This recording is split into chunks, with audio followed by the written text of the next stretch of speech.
राम राम. मी प्रकाश महाजन, महाजन आणि महाजन यूट्यूब चॅनलसाठी. आज 18 ऑगस्ट, अजय योद्धा थोरले बाजीराव पेशवे यांची जयंती. या दिवशी बाजीराव पेशव्यांचा इसवी सन 1700 साली नाशिक जिल्ह्यात सिन्नरजवळ डुबेर गावी यांचा जन्म झाला. अजय योद्धा. याच्या आधीच्या भागात मी बाजीरावांची नैतिकता तुम्हाला सांगितली होती, किती ते नीतिमान होते, की आपल्या राज्यात एखादा व्यापारी लुटला गेला हे त्यांना आवडलं नाही. त्यांची लूट त्यांनी त्याला पूर्ण पैसा पै न पै त्याला वापस मिळवून दिले. आता हे बाजीराव वैयक्तिक आयुष्यात कसे होते? वैयक्तिक आयुष्यात तसे होते, पण बाजीरावची एक कमजोरी होती, ज्याला म्हणून एक वीक पॉइंट.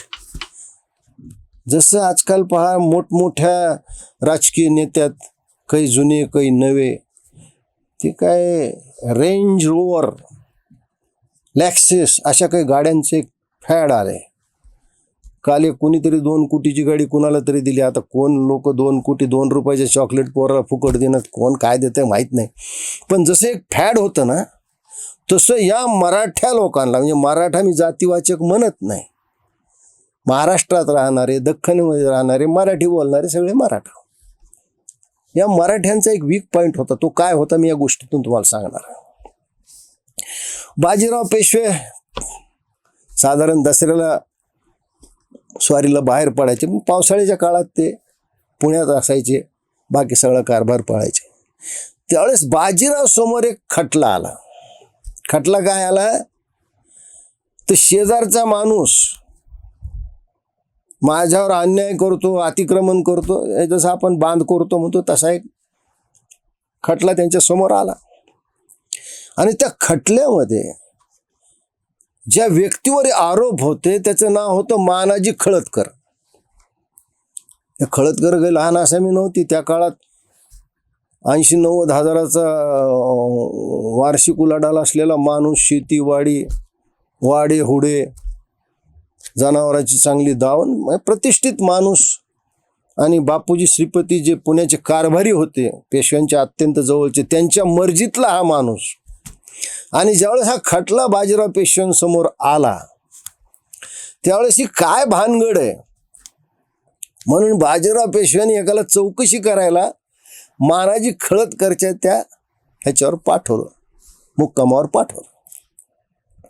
आता तो बाजीराव पेशवे म्हणजे श्रीमंताचाच माणूस ना, नुसती ती चौकशी कसा करून थांबेल? त्यानं अजूनही काही चौकशा केल्या. आणि मग त्यांनी येऊन बाजीरावला सांगितलं की श्रीमंत, तुम्ही म्हणतात ते खरं आहे, हा मानाजी तसा थोडा आगावच आहे, त्यांनी या माणसावर अन्याय केलेला आहे. आता एवढ्यावर त्या माणसानं थांबावं की नाही? पण तो माणूस पडला श्रीमंताचा माणूस, म्हणजे पेशव्यांचा. त्यानं पुढे एक गंमत सांगितली. ते म्हणले, श्रीमंत काय सांगा म्हणले, मानाजी खळदकरची दावणी काय जनावर आहे त्याच्या दावणीला, नजर लागण्यासारखी. अहो काय घोडी म्हणली, एक जातवान घोडी, अशी नजर ठरत नाही. 2 शिंगरेत म्हणले, म्हणजे छोटे बछडे, अगदी जातवान घोडे म्हणले, अगदी नजर हालत नाही खरं, म्हणजे हे आपल्या तबेल्यात पाहिजे होते श्रीमंत म्हणले. आता त्याला माहित होतं पहिल्या बाजीरावचं वीक पॉइंट काय, कारण बाजीरावला नेहमी स्वारीवर जावं लागायचं, चांगल्या घोड्यांचा बाजीरावला ना. आता ती बाजीरावच्या मनात त्यानं पिरून दिले की ते आपल्या तबेल्यात पाहिजे होतं. असं म्हणल्या बाजीरावने माझ्या आप्पाला सांगितलं, ते बघा, ते आणून आपल्या तबेल्यात बांधा, काय किंमत मागते ते द्या त्याला. पण तो मानाजी खळदकर, तोही तालेवर, तो कुठं ऐकायला तयार व्हायला आहे? कारण तुम्हाला एक सांगू का मी, मराठ्यांचं वैशिष्ट्य, जवळचा पैका देतील पण बुडाखालचं घोडं देणार नाहीत. त्या काळातले मराठी बरं का, आजचं मला माहित नाही. काय कमरेचा पैका काढून देतील पण बुडाखालचं घोडं देणार नाहीत. तो मानाजी खळदकर जिद्दीला पेटला. ते म्हणला, नाही काय तुम्ही माझ्यावर खटला केलाय ना म्हणले, त्या खटल्याचा दंड मी 10-15 हजार रुपये सुद्धा भरायला तयार आहे.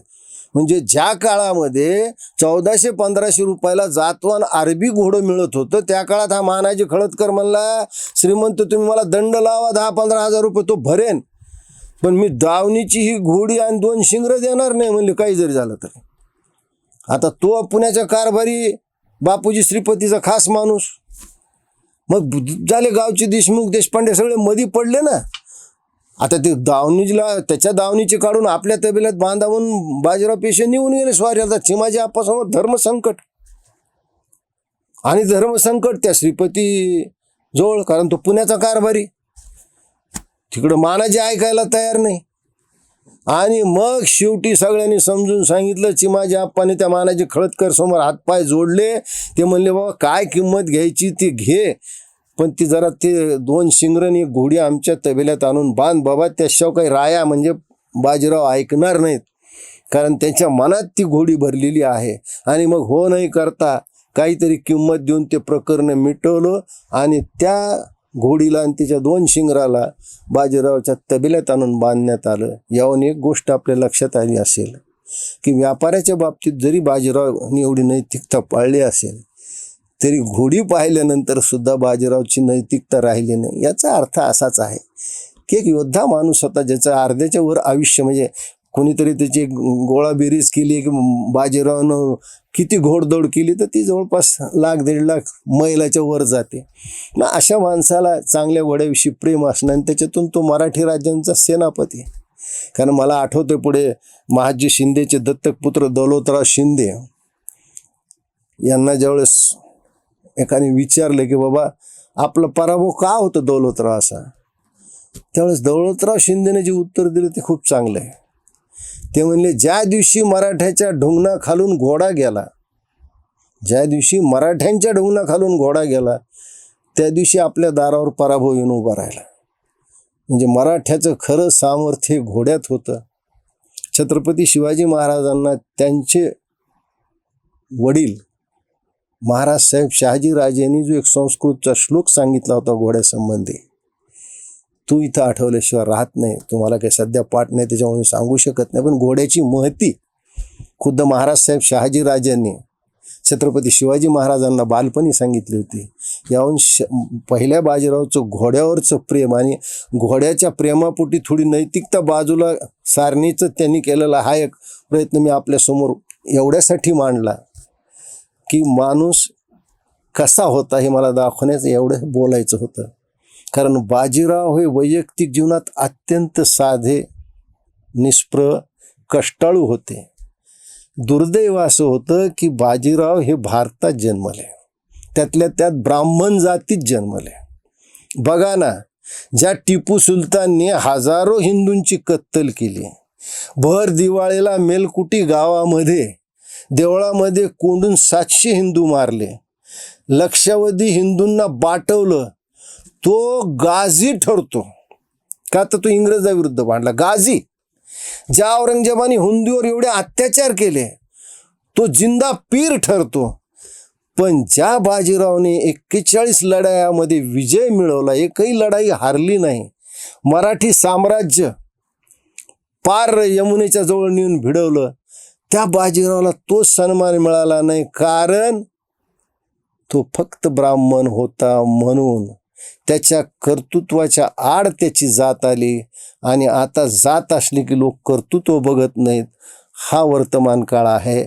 इंग्रज इतिहासकार सर रिचर्ड टेम्पलनं सांगितलं होतं की बाजीराव एका सैनिकाप्रमाणे छावणीत वाढला, छावणीत जगला आणि उघड्या छावणीतच मृत्यूला समोर गेला.